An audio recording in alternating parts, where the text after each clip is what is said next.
وَهُوَ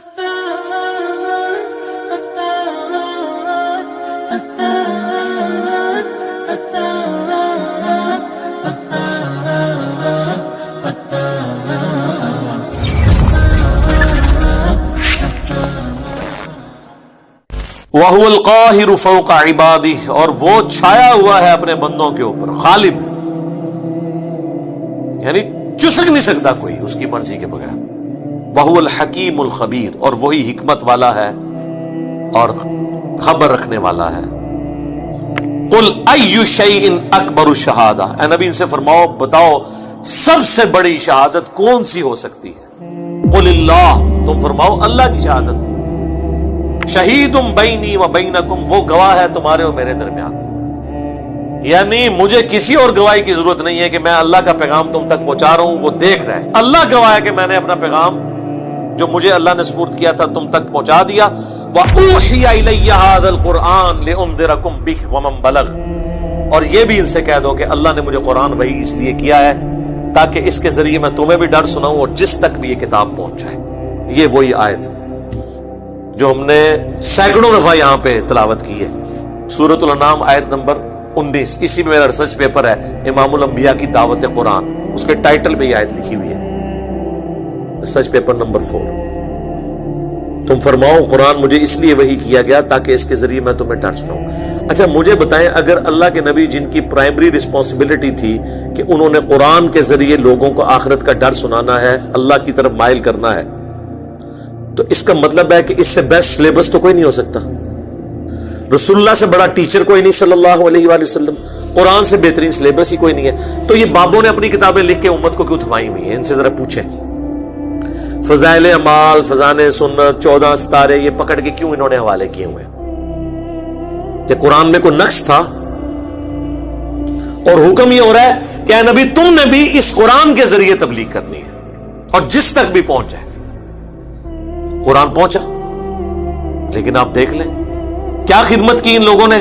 1000 سال سے اسلام یہاں آیا ہوا ہے، کسی نے قرآن کا ترجمہ نہیں کیا، یہ تو پچھلے 100-150 سال میں ہی ترجمے ہوئے۔ بخاری کا پہلا ترجمہ 1920 میں ہوا ہے، آلموسٹ 100 ایئرز پہلے۔ پہلے ان سے پوچھیں آپ کیا کرتے رہے ہیں؟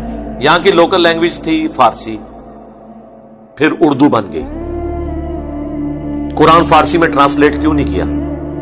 شاہ ولی اللہ دہلوی نے پہلی دفعہ کیا، 5 سال تک چھپے رہے، لوگوں نے فتوے جاری کر دیے، یہ قرآن عربی میں تھا، اس نے تحریف کر کے فارسی میں کر دیا، کیونکہ ولی اللہ دہلوی نے یہ یعنی آبزرو کیا انہوں نے کہ بھئی اس قوم کا تو کوئی حال نہیں ہے، قرآن تو نہ انہوں نے عربی سیکھنی ہے، نہ ہمارے ابا اجداد نے سیکھی، نہ انہوں نے سیکھنی ہے، تو نہ انہوں نے عربی سیکھنی ہے، نہ انہوں نے قرآن پہ چلنا ہے، تو بہتر ہے قرآن کو نیٹو لینگویج میں کر دیا جائے۔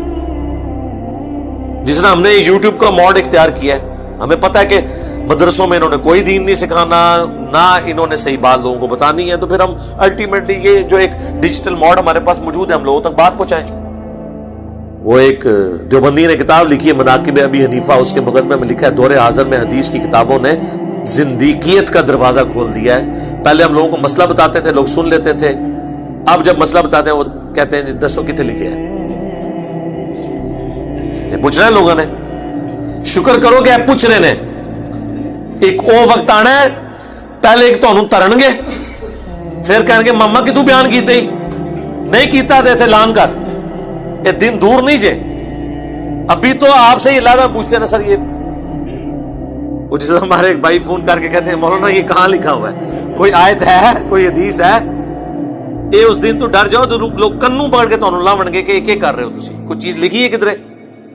تو انہوں نے بڑی ہوشیاری کے ساتھ ترجمہ نہیں کیا، انہیں پتا تھا کام ڈل جانا ہے اور ڈل گیا۔ یہ اسلام کی خدمات ہے جی۔ کسی نے بخاری کا ترجمہ نہیں کیا، بتائے نا جی، کوئی لائے نا جی، اے جی سلطان باہو نے قرآن کا ترجمہ کیتا جی، مزہ آ گیا تھوڑی گل تو، ٹھیک ہے نا جی۔ انہوں نے کیوں کرنے تھے میرے بھائی؟ انہوں نے اپنی شاعریاں لکھ کے آپ کو حوالے کی، اپنی کتابیں حوالے کی تاکہ آپ قرآن و حدیث سے دور رہیں۔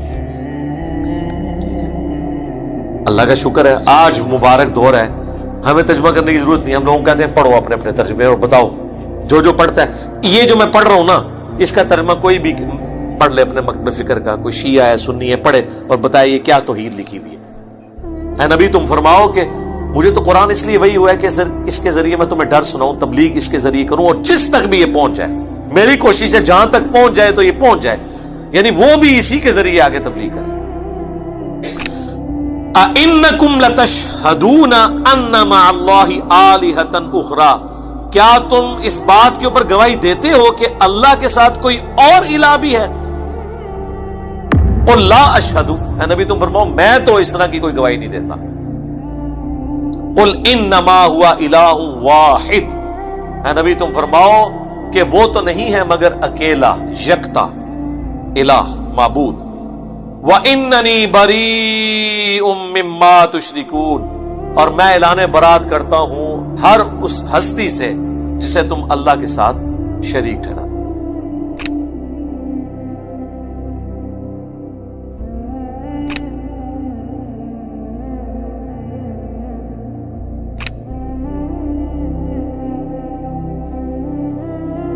میرے بھائی میٹھی میٹھی باتیں تو ہو ہی نہیں سکتی نا، قرآن تو پھر کڑوی بات کرتا ہے۔ قرآن صرف توحید بیان نہیں کرتا، جو توحید کے مقابلے پہ طاغوت ہے اس کی نفی بھی کرتا ہے۔ یہاں سے آ کے ہمارا اختلاف شروع ہو جاتا ہے۔ ہمارے واعظین صرف تبلیغ کا ایک رخ بیان کرتے ہیں، اس کی وجہ سے دنیا میں کوئی تبدیلی نہیں آئی، عقائد کی کوئی اصلاح نہیں ہوتی، کیونکہ نیگیٹو پہلو وہ بتاتے ہی نہیں ہیں ڈر کے مارے۔ جب تک آپ نیگیٹو پہلو کو ہائی لائٹ نہیں کریں گے، پازیٹو کی قدر لوگوں کے دلوں میں نہیں آئے گی۔ عربی میں کہا جاتا ہے نا کہ چیزیں اپنی ضد سے پہچانی جاتی ہیں۔ اندھیرا نہ ہو تو اجالے کی قدر نہیں آتی، پیاس نہ ہو ٹھنڈے پانی کی قدر نہیں آتی۔ اسی طریقے سے جب تک آپ بابوں کی پھیلائی ہوئی گمراہی کو ہائی لائٹ نہیں کریں گے، تب تک لوگوں کو پتہ ہی نہیں چلے گا کہ توحید میں کس لیول کا رکھنا اس امت میں ڈال دیا گیا۔